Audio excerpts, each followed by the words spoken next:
ND filters for the Mavic Mini. Are they worth it? Let's talk about it. I have been getting few questions about the ND filters for the Mavic Mini and are they worth it or not?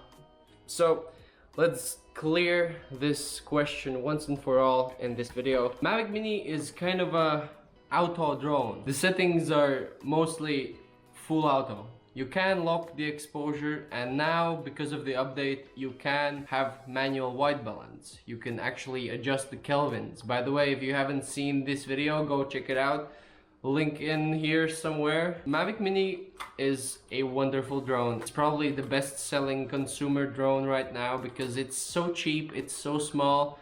It feels like a toy, but it has power of a beast inside, and if you know how to use it, you really can get some incredible footage with it. Then there's this question about ND filters, and some people think that the ND filters on the Mavic Mini are pointless because you can't really control the shutter manually, and I disagree to that, because if you want to achieve truly cinematic video, you have to have the right shutter speed. By that I mean you have to have some sort of a motion blur in your videos. Why do we need motion blur for cinematic video? Quite simple. Our eyes see motion blur. When we wave our hand in front of us, we see motion blur. It's there, it's natural.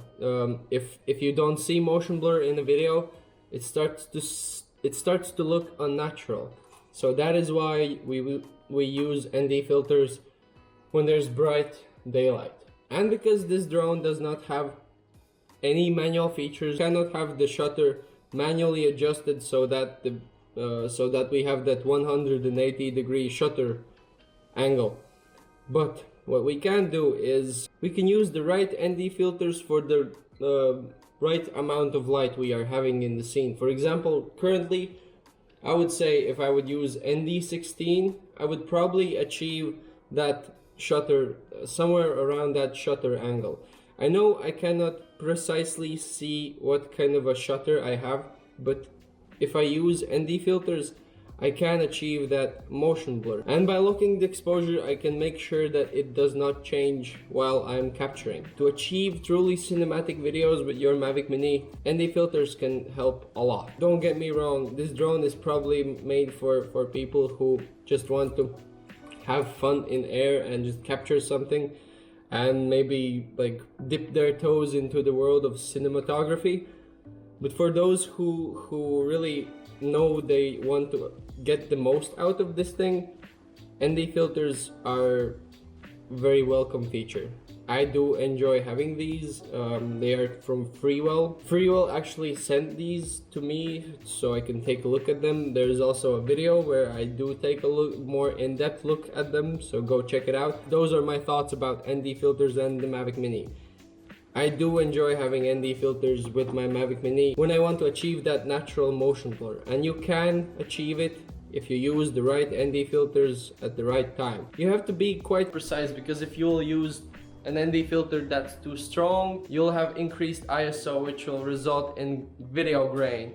But if you'll use one that's too weak, the shutter just will be too high and you will still have that jittery video. So yeah, you have to be precise with these ND filters, and thankfully at least these ones come with a guide. So if you don't know which ND is for which situation, they come with a guide, so they will tell everything for you. Those are my thoughts about ND filters and the Mavic Mini. Hopefully you were able to learn something new from this. Be sure to sacrifice that like button, because then I will receive those views that are very, very much appreciated right now. And yeah, thank you for watching, and see you in the next video.